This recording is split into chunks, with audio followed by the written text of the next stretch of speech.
The Halo franchise revolutionized the gaming world overnight. With the insane lore and storytelling, a competitive multiplayer with a modest skill gap, and enough custom games to give you way more than your money's worth, and I just so happen to have played and ranked every single one, including a few you probably haven't even heard of. One game will be getting the S+ ranking, be deemed the best Halo game of all time, and another the F ranking and be the worst game in the franchise. With so many Halo games out there and a lot of polarizing opinions, I'm destined to ruffle at least a couple feathers with this video, so go ahead and drop your favorite and least favorite Halo games down below.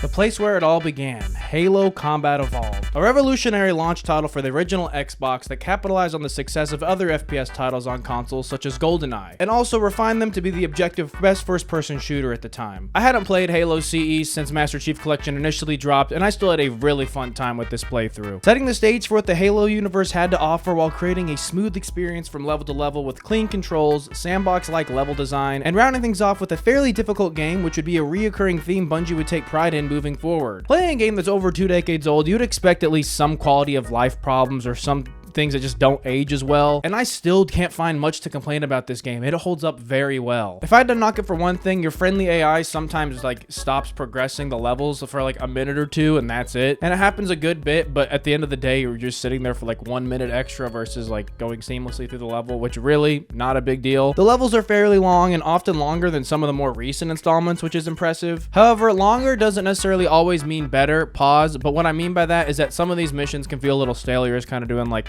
the same thing over, going from A to B, and not really much objective to it. The arsenal is much more narrow in comparison, but we did get the best version of the assault rifle and magnum, which makes this game so much fun to play. As far as the story goes, it is spectacular. Getting introduced to the Flood in this game, especially if you didn't experience the newer games first, had to have been pretty scary if you weren't ready for it. And of course, we can't talk about Halo CE without glazing over the soundtrack. This soundtrack is up there with Ocarina of Time, and it's one of those things Bungie also takes pride in, is just like making sure the soundtrack absolutely slaps, and it always does. Unfortunately, servers for Combat Evolved on the MCC are completely barren, and I couldn't find a game to save my life, so all I have for the multiplayer is what I experienced when I was younger, which isn't a lot. And we can also go ahead and mention that this game launched with no multiplayer support on the online side of things. The only way to play multiplayer is split screen or system link. I gotta play split screen. I never got to do like a LAN party. That was kind of before my time. I wish I could have. That sounds like just such an epic night of gaming. For the most part, my experience with Combat Evolved multiplayer is running up Blood Gulch with one of my neighbors and playing 1v1 on the biggest map in the game, mind you, and screen peeking the living shit out of each other. Even without online support, it's pretty clear to see that Bungie actually put some thought into this multiplayer for what it is, but it's definitely not as good as the later installments when it comes to multiplayer, but for the time was still very fun. Combat Evolved to this day is still a very good time, and it's so satisfying seeing the whole Halo universe unfold this way. But looking back at it, I do think it's a weaker installment, not because it's bad whatsoever, but because the games to come are just so perfect. So I think a B tier is appropriate for Combat Evolved.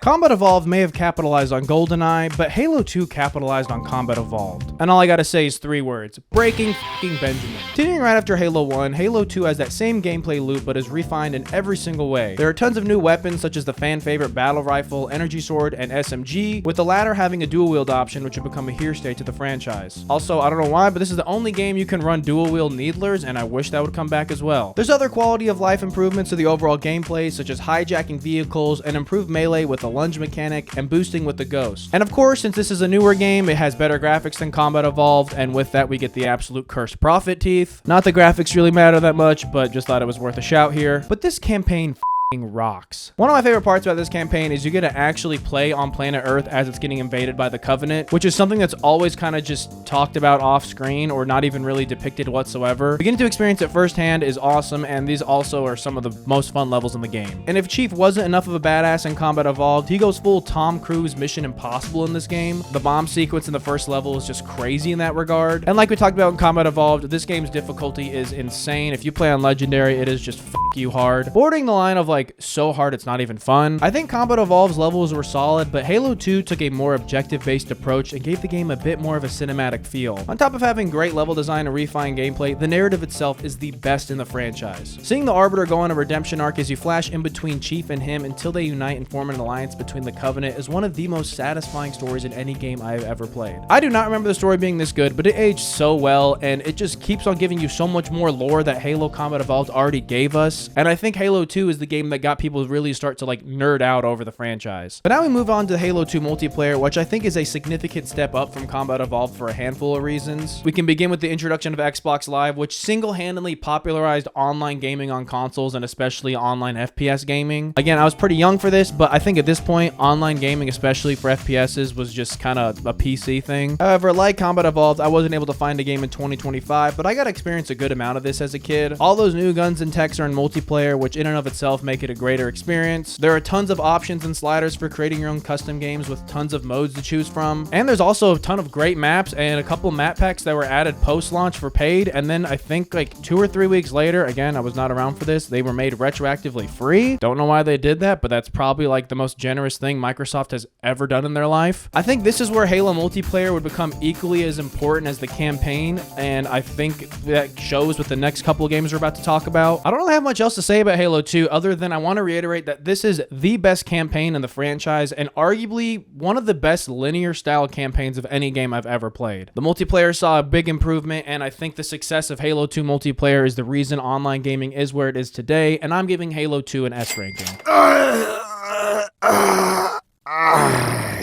Halo 3 to this day is still the best-selling Halo game of all time. Launching on the 360, it perfectly encapsulated everything great about the Halo franchise this far, while adding some absolute game changers that would redefine what was expected of developers moving forward. This campaign is pretty close to Halo 2. I do think Halo 2 is better, but Halo 3's campaign is still insane. Seeing Chief wake up and threaten the Arbiter without the knowledge of the truce that had been established between the Covenant and humanity is still one of my favorite moments in the franchise. The sandbox level design is still somehow evolving with Halo 3, and the epic battles against the Scarabs with an entourage of Marines at your side really help you feel like you're fighting a war and not just completing objectives. The game ends with an extremely satisfying tie the bow moment for what might be the greatest trilogy in gaming history, with great arcs coming to a close for multiple characters. And if you didn't shed a tear at 9 years old during the death of Sergeant Johnson, can you even call yourself a Halo fan? On top of a great ending to a story, this also has one of the best last missions in any game I've ever played. Not to be cringe, but I still got chills running it back for this video while I'm on a Warthog as Halo is exploding and one final effort is blaring in my ear. I would not be surprised if a lot of you skipped to this exact point in this video where I talk about Halo 3 multiplayer, because boy is it a good one. Similar to Halo 2, we now have a handful of new guns like the Spartan laser and gravity hammer, and a new feature was the equipment, which played a very big part in this game's multiplayer since there was a wide variety with what each did. But where things really started to get interesting are the new vehicles. The Chopper being a fan favorite just because of how unique it was, the Hornet just to give players an option outside of the Banshee as far as air vehicles went, the Mongoose, which I totally thought was in Halo 2 but was first implemented in Halo 3 and is really important for something we'll talk about in just another minute, and then you had the f***ing Elephant, which is exclusive to the map Sam Trap, but gave you just like this mobile base with tons of turrets on it and just made for crazy sequences in big team battle. But since we're talking about maps, we can go ahead and run through some of the bangers of this map. We have Valhalla, High Ground, Rat's Nest, Standoff, Foundry, and of course, Stupid fucking slow down.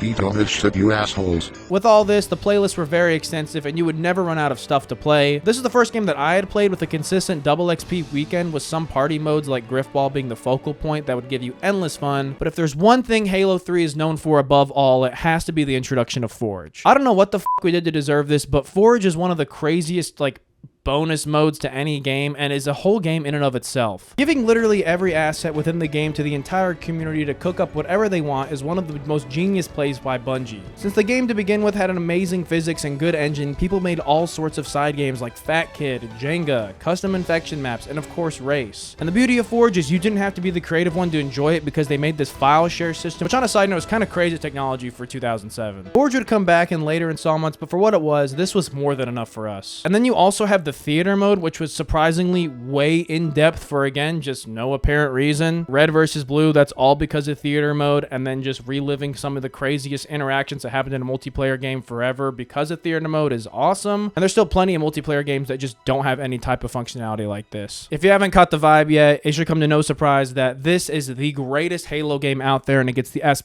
ranking. And although this was my very first Halo game, I still think it's the best one. That might be some bias, but this game is just so perfect.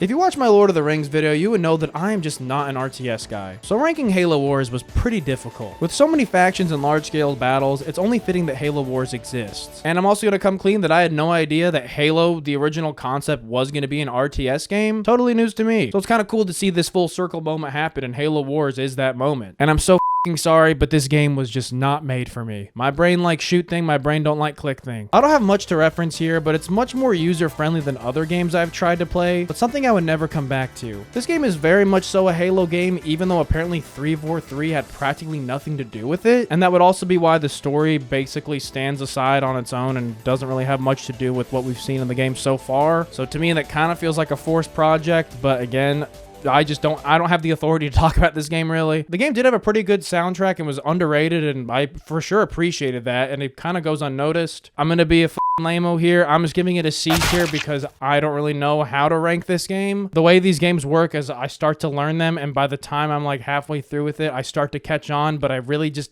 didn't have fun the whole time. As far as I've read, as people who really like RTS games, this is a really like dumbed down baby version of it, and I still don't really understand it. So go ahead and comment your experience with Halo Wars. ODST is a spin-off DLC title based off of the Halo 3 engine that takes place during the events of Halo 2. You play as the orbital drop-shot troopers who get split up from each other as you try and reconvene with each other throughout one night. Detective work, flashbacks, and street sweeping are the name of the game here as you go through an entirely new setting for the entire game. I stated that I really like the Halo 2 segments where you play in Metropolis and like the whole city vibe, and Halo 3 ODST is only that, so I really enjoyed this. Seeing things from more of like an actual military perspective instead of just like the Spartan like mega soldier is pretty unique, and the whole vibe of the game is just different. Aside from the setting, you have like the silence guns, which as far as I'm concerned didn't change how they functioned at all. Pretty sure if you shot these like from super far away, the enemies would still hear it, so I don't know why they did that, but I still kind of enjoyed using them. And the soundtrack, holy shit, the soundtrack is so good in this game and has so many like just beautiful sequences. This first level has this Pink Floyd trip sequence that feels like you're just like transcending humanity, and then other parts just feel like devastatingly sad and bleak, and it's just so perfect. Also, since you're not a Spartan, the health system is a little more traditional with health packs being the focal point, which takes some getting used to, and I think a lot of people hate that for this reason, but for the sake of continuity, you're not a Spartan, so that kind of makes more sense. Playing as the rookie and other members of the squad gives you a taste of each character and has some of the more like upbeat and funny moments for the franchise. This game also houses one of my favorite missions in the entire franchise where your squad hijacks a Phantom and you escort the Phantom, and they like don't know how to drive and they're kind of like crashing into shit. Pretty cool. Outside of the short and sweet campaign, this is the game that gave us Firefight, which has become another fan favorite. This is one of those modes that could easily feel like it's just shoehorned in last second, but Firefight went pretty hard for no reason. It's the Onslaught mode, which was the, you know, the craze of the time. You know, there were zombies and Horde and all that stuff, which it's in the conversation. I'm not sure if it's better than either of those. Probably not, honestly. It was pretty fun for what it was. What I really liked about it is that there was a ton of customization for this mode. You could change what guns you use and all types of difficulty sliders and skulls. All of that was here right at launch day. And Firefight, kind of like Forge, would spawn a subgenre of players throughout the other games, which was really cool. We already established that this game is short and sweet, and since it's like a DLC title, I think it MSRP'd for like $40, which games were $60 at the time, so it definitely was not supposed to be like a full-fledged game. But one thing I really liked about this game that I think is worth mentioning as far as like the value of it is that it came with a second disc that had Halo 3 multiplayer with all the DLC included. And for me, I never bought the Halo 3 DLC multiplayer, so buying ODST and getting this was definitely like somewhat valuable at the time, and I think that gave it enough content to almost make it a full-fledged game. Halo 3 ODST is a fun experience, and I'm putting it up there with Combat Evolved. It gets a B.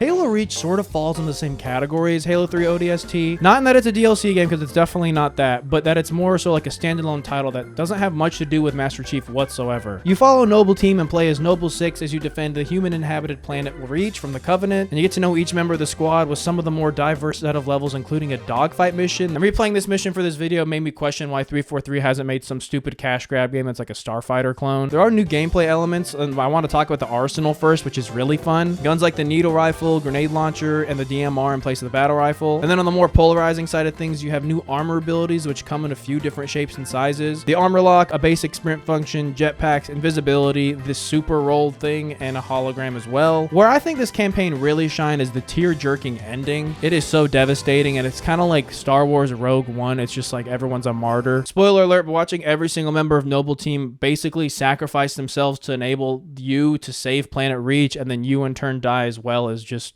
pretty devastating. The multiplayer is a lot of people's favorites and definitely one of mine with how varied it was. The biggest new feature was the loadout system, which is kind of the reason a lot of people don't like this game. It's not too polarizing for the most part. It's basically just choosing which armor ability you spawn in with. And I still don't know how I feel about this because part of me thinks if sprinting's in the game, everyone should have it, but then some of them are so not good and others are really good. You're probably only going to use like the same 2, maybe 3 at all times. A lot of these are just situational at best and a lot of times just irrelevant. And this is where a lot of people started to say that Halo turned into Call of Duty, which I don't agree with that, but it was definitely different than what we were used to for sure. I for sure prefer finding the armor abilities, or basically like in Halo 3, the equipment throughout the map scattered and then you just have it as like a one-off. But having these like static abilities did change it, and not for better or for worse, it's just different, which doesn't always mean bad. But where this game starts to go absolutely sicko dummy mode is the Forge. You now have Forge World, which is basically a blank canvas and a huge map to just make whatever you want, and then there's also more assets and more structures that you can also just make even more complex things. They even added a dedicated race mode with checkpoints and stuff to like actually track who's coming in first and who's the fastest and stuff. In some ways, it feels like they spent more time on Forge than they did on the multiplayer, because a lot of the multiplayer maps in this game are just Forge World maps that the devs created, which isn't a bad thing, but it kind of makes the setting feel a little stale. And the reason I say that is because the other maps that aren't on Forge World, like the original maps, just don't feel that good. And while we're on the topic of pre-existing modes, I have to give Firefight a shout here. This is the best game for Firefight. I already said Halo 3 ODST Firefight was phenomenal, but this gave even more customization to it, which I didn't even think was possible. And I feel like there's even more maps and just more content, and they just kind of refined and built upon what Halo 3 ODST did with Firefight, and that's great. Reach was a great way to cap off the Bungie era of Halo games, and is just another masterpiece to add to the catalog. The game took custom games and added it to a new level that we didn't even think was possible, and also gave us one of the most devastating stories to go along with it. Halo Reach gets an S tier.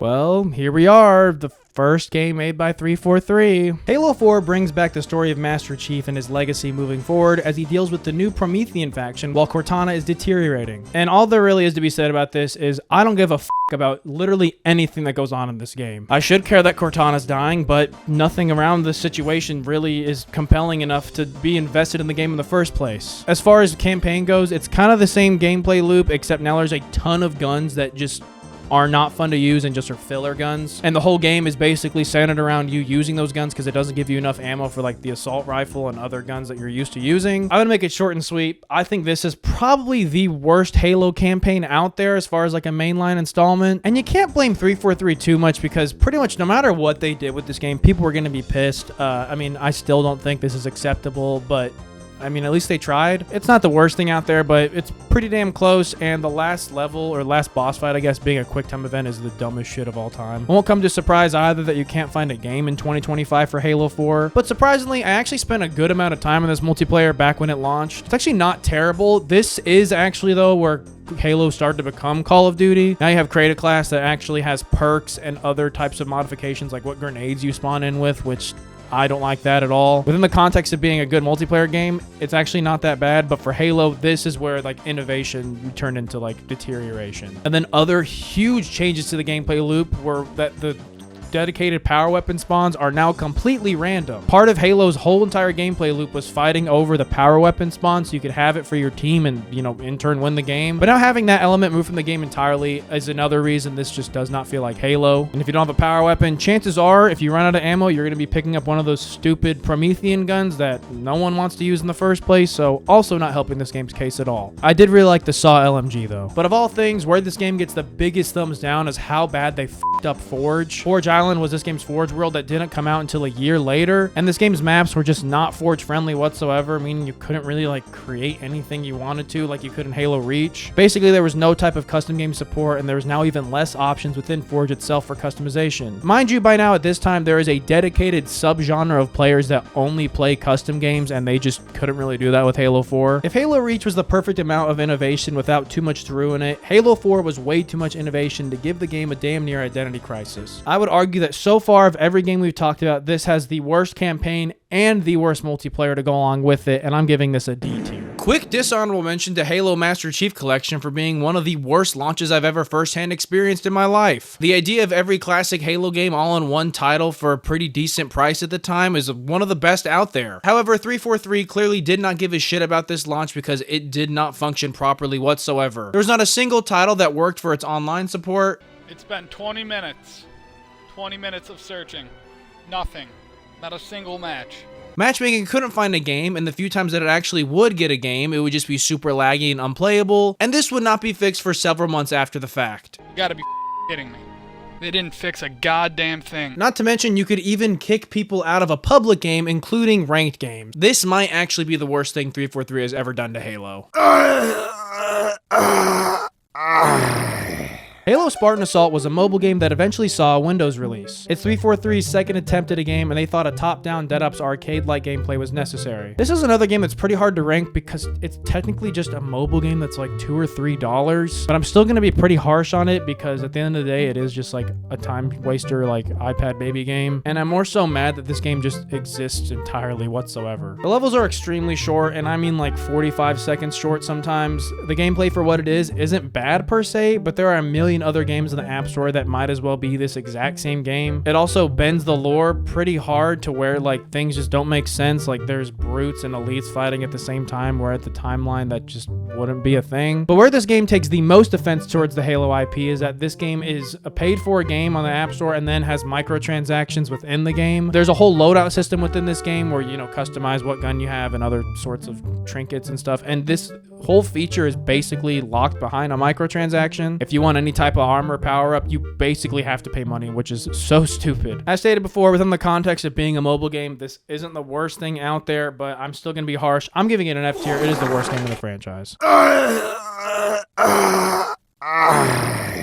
Spartan Strike was a sequel to Spartan Assault, and it's basically the same game, only Spartan Strike has a lot more depth to it. The story actually is pretty cohesive and has dedicated voice acting and an overarching narrative that actually makes kind of somewhat sense. That's the biggest change to this game, is that the levels are way longer and actually have somewhat enjoyable to complete. Not to mention, I didn't see any type of microtransactions when I played this game. So as far as I know, that was removed entirely, which gives it at least one letter grade knocked up. It's still not worth your time. I mean, it is free if you want to just like a time waster on your phone. I'm sure it'll tickle that itch, but it's still a D tier. Go ahead and pour one out for me because I had no idea that Halo 5 was an Xbox One exclusive and still hasn't had seen like any type of PC port, meaning I had to rev up the old 2013 Xbox One dinosaur that doesn't even function unless I have it hardwired to my router. F this game, f this console. Halo 5 Guardians is 343's second attempt at a mainline Halo game, and as far as I'm concerned, this is basically Halo 4 all over again. The campaign is super uncompelling, and the marketing almost made it a mystery as to what the f was even going on. Is Master Chief a bad guy? Is there like a Master Chief doppelganger? Did the USNC turn on him? What the hell is going on? That was what everyone thought before this game came out. I never played it after it initially launched, but then you played the game, and the first hour, that whole entire conflict is resolved, and it has nothing to do with that. Gameplay is very similar to Halo 4, except now it feels like they want to be a Call of Duty clone, but for all the wrong reasons. Remember that whole jetpack era of Call of Duty for like 3 years? Well, Halo 5 wanted to cash in on that, even though Call of Duty players didn't really like that either. And for the sake of Halo, it does make a little more sense. The thruster pack movement and stuff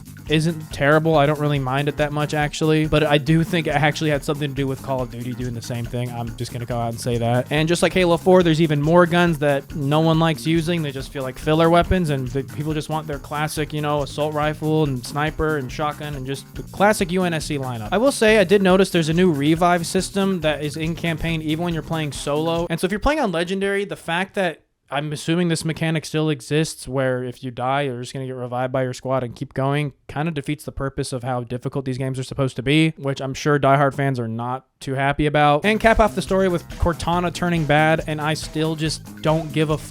I should, but I just don't. On the multiplayer, where there are tons of people who swear up and down that this is one of the best Halo multiplayer experiences out there, to which I have no response because I never got to play it. Like I said, I missed the launch window for this game, not because on accident, just because I had no interest in this game. And now when I try and load into a game, I even like widen the search parameters, which is kind of cool. You can do that in this game, and I still can't find a game. I thought if people liked it so much, there'd be at least some type of dedicated fan base for it, but that doesn't seem to be the case. I also did try playing it like on a Tuesday at like 2 o'clock, so maybe that's why. Apparently this game, like most modern titles, had an extremely rocky launch, but was in a solid state a year after. But I'll leave this one up to you guys. I wish I could play this because it looks kind of fun, but there seem to be a lot of polarizing opinions about it. Probably something I would have enjoyed, kind of like Halo 4. At least I would enjoy it a little bit for a while. But overall, with my experience with Halo 5, it is pretty much like Halo 4. I'm giving it a D tier. People seem pretty opinionated as to if Halo Wars 1 or Halo Wars 2 is a better game. And since, like we said before, I'm not the guy to ask about this, I'm probably going to piss someone off with any opinion I'm about to have on these. Developed by Creative Assembly, Halo Wars 2 takes a near identical approach to Halo Wars 1 with a similar HUD and gameplay loop. Only for whatever reason, even I can tell that this is a dumbed down or simpler version of Halo Wars 1. A big part of Halo Wars 1 was upgrading your guys' abilities and like what they could do as soldiers. And Halo Wars 2, this seems to be a much more sidelined experience in that regard. In Halo Wars 2, I just basically ramp up until I have a crazy army and then just swarm over the level and beat it like in one go. And again, that kind of ties back into how this is supposed to be a simpler RTS game, and I think that's what it was. So I'm pretty indifferent about the two. The cutscenes are really beautiful. I did appreciate that, but that only gets you so far. As far as I'm concerned, these games are interchangeable. If anything, I might like Halo Wars 2 more just because of how easy it is. And I'm, again, not the guy to ask about this. I'm giving it a C tier just like Halo Wars 1. But now we're at the most recent installment, being Halo Infinite. Probably one of the most anticipated launches for a game in recent memory, and it did surprisingly well. The campaign took an ambitious open world approach that I don't think a lot of people were asking for, but was done okay. To this day, I don't know how I feel about Halo going open world, because Halo's whole thing is like very story driven. So when you just like have an open world hub where you're not going from mission to mission, which is the whole purpose of Halo, but you know, you're always up to something cohesively for the story, doesn't really make much sense to me. And on top of that, this gameplay is a little bit repetitive. I don't think it's bad whatsoever. I actually think this is the best modern engine Halo has ever ran on. But back to the story, it is a little stale just because I don't really care about any of the new characters. And then Cortana dying for like the 4th fucking time is just stupid. But I want to spend the majority of Halo Infinite talking about the multiplayer. This game had a beta, and I really dig the beta, and I was super excited for when the game came out. And then the game came out, and it was just the beta all over again. This game launched with no fucking content. It had like 2 big team maps and 2 or 3 other playlists, which I don't know if you remember, but that's kind of like Halo's jam, is having a shit ton of variety in the multiplayer when it comes to playlists and game modes and team sizes and custom games. And if those things weren't bad enough, this game didn't even launch with Forge or co-op campaign or split screen. However, the gameplay itself was a ton of fun. Guns felt very balanced. The new armor abilities had just the right amount of versatility. There's no creative class whatsoever. It truly felt like Halo was back, but it was just missing the canvas to play on. However, when I loaded this game up for this video, I was overwhelmed with how much they turned this game around. Playlists, and even more playlists. Tons of new maps. And now Forge is here with the most customization it has ever had, hence why all the custom games in Infinite go stupid. It's hard to judge this game because it really did launch in a terrible state and followed the trend of unfinished game at launch and then finished game a year or 2 later. And I think a lot of people, myself included, saw this game as just completely written off at launch, and I was never going to come back to it. And I think a lot of that has to do with this game going free to play. I think it just launched in an unfinished state because they can use the whole free to play model to give it live service updates, which just is not fun. I want to be harsh on this game, but I can't deny that I really enjoyed playing this game for this video in the current state that it's in, and it is definitely one of the greats. This is the best engine Halo's ever ran on, aside from like maybe Halo 3, and it kind of feels like Halo Reach in that regard, where it's just the right amount of innovation without being too much. Although the campaign is not my favorite, it's still way better than Halo 4 and Halo 5, and that is a huge step forward for 343, and this is probably going to be the most controversial ranking for the entire video. I'm giving it an A tier. If that didn't piss you off enough, take one last look at the entire list, because this is what we're working with. What do you agree with? What do you disagree with? Please go ahead and let me know down below. I have no idea what other Halo games are planned in the future, but I hope they at least just release in a finished state with everything that Halo Infinite has now, just not 2 years later. But go ahead and check out some of my other videos. If you want to see me play and rank every Lord of the Rings game or every Far Cry game, click on screen now. And if you liked, leave a like. If you didn't, leave a dislike. And thank you so much for watching.